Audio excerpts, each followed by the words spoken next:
Cotter Class of 2024, parents, grandparents, faculty, staff, and trustees, I am so honored to be with you today.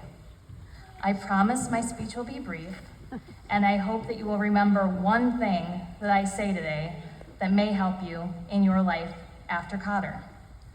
Today I want to share 3 things that I learned at Cotter that gave me a strong foundation to navigate the blessings and the challenges I've encountered over the last 24 years. Faith, excellence, and service. Faith. A lot of people would get up here and deliver a high school commencement speech about chasing your dreams and how anything you want is going to be possible. I have a small edit to that theme, and that is that anything is possible with God. If you are including God in your dreams and plans and asking for His help, you will accomplish anything you can imagine today and more. If you exclude Him, you may have temporary gains, but your success will not be durable, and you will not experience the joy and fullness of life that He desperately wants for you. When I sat in your seats, I had a great Cotter resume. I did well academically. I had leading roles in the Cotter musicals starting my sophomore year, and I was blessed with many awards and scholarships and was selected by my peers as prom queen and biggest klutz, a combination that, to my knowledge, has not been repeated. I felt like I was on a rocket ship, ready to blast off to my biggest dream, to move to New York City to be an actress. College first, but somewhere really far away from Winona, somewhere elite, and that would have a lot of New York or New York-bound people. God canceled that plan and sent me up the road a few miles to St. Mary's University of Minnesota, a school that cared about me, wanted me, wrapped her arms around me, and gave me so much that I did not want but needed. I was scared about not leaving home, but living on campus made me feel like I was 500 miles away. I spent the first part of my junior year studying in London, and I came home ready to hurry up, finish school, and finally move to New York City. But God had another edit to my future plans. An unofficial Cotter reunion downtown introduced me to the love of my life, Merle Landman, and he kept me in Winona a little longer.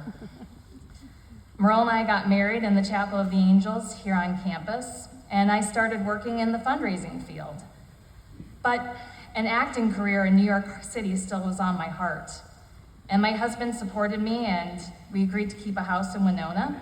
And my husband would stay here and work for his family's business. And I would rent an apartment and try things out in New York. I hopped on a plane on February 15th to make the move that I had always dreamed about, to New York City. My Cotter friend, Lindsay Blanc, now Bodner, helped me find my first friends and a great New York apartment.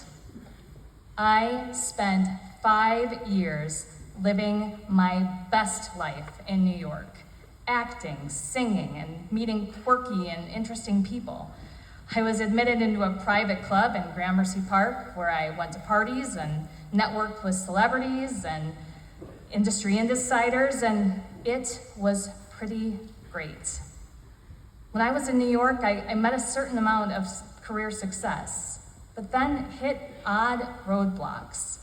I worked on projects with other actors that made it, and I got close a few times, but never really broke through. Then I hit a fork in the road. I was working on a film project that stalled and interrupted a scheduled trip home to Winona for the summer. I called home to let my husband know that I was not coming home for the summer, and he was not happy. We had one of our worst fights. I woke up the next morning mad, sad, and out of ideas on what to do next. For the first time in my life, I put my arms up and I yelled at God to take it. Just take it. Take my situation, take the direction of my life, and take any of my next steps into His hands. He listened, and He worked quickly. Within 2 hours, pieces fell into place to uninstall my stalled project so that I could go home to Winona for the summer. During that summer, I prayed a lot, and I discerned what I needed to do next. And the answer was not to go back to New York. God took New York away from me, but He gave me a beautiful home and community in Naples, Florida, and 2 babies that are the best things that ever happened to me. If I would have stayed in New York, 1 year would have turned into 5, and I may not be a mom. And being Philip and Lourdes's mom is the most important thing I will ever be. That's my story about how anything is possible with God. I'm excited to hear what your story will be. When you embrace the role that was written for you by your Creator and ask for His help to live up to that role every day, you will find an abundance of joy and success. An easy guide for this is to say the Our Father every morning when you wake up and mean it. And pay attention to 3 parts. Thy will be done. Forgive us our trespasses. You will mess up. And as we forgive those who trespass against us, people will hurt you. Some people will hurt you badly. And the sooner you forgive them, the sooner you can heal and be healed from the situation they created for you. The next thing I learned at Cotter was excellence. I remember how strong excellence was to the culture at Cotter. A tone was set for this in my freshman year English class by Mr., now Dr. Craig Junker. He was a new teacher with boundless energy, telling us to seize the day and calling all of us to be the best that we could be academically, in the arts, and in athletics. He challenged us and cheered us on. That culture of excellence that I learned here at Cotter and a strong work ethic has helped me achieve everything that I have in my career. And for excellence, I had to get outside the bubble of Cotter to realize that not everyone cares about or wants to be excellent. It can actually repel people because the status quo is that a lot of people don't actually want things to be better. The opposite of excellence is mediocrity. Make mediocrity your number 1 enemy. Fight it wherever you can. The world needs more mediocrity disruptors, and I think and hope that many of you are sitting right in front of me. Service. Cotter taught me the importance of serving others and giving back.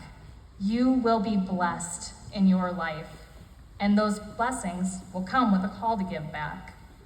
All of the best things I've achieved since Cotter are rooted in service, and they include giving life and love to my children, working with Catholic Charities to help the poor and vulnerable in South Florida, especially after natural disasters like Hurricane Irma, serving on the board of my alma mater, St. Mary's University of Minnesota, to help them navigate through challenges, and recently endowing a scholarship at St. Mary's in memory of my grandparents, Bev and Phil Merrick, that will provide a Cotter student with help to attend St. Mary's University for the foreseeable future.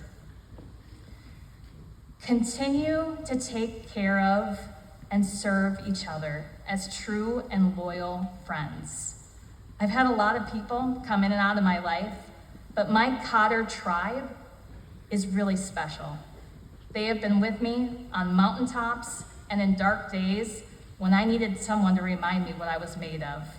Stay in touch, dance at each other's weddings, welcome future children, and cheer each other on and support each other. In closing, There is a big and imperfect world in front of you that you are uniquely positioned to make an impact on because of the values that you learned here at Cotter. Keep your faith. Involve God in the conversation of your life.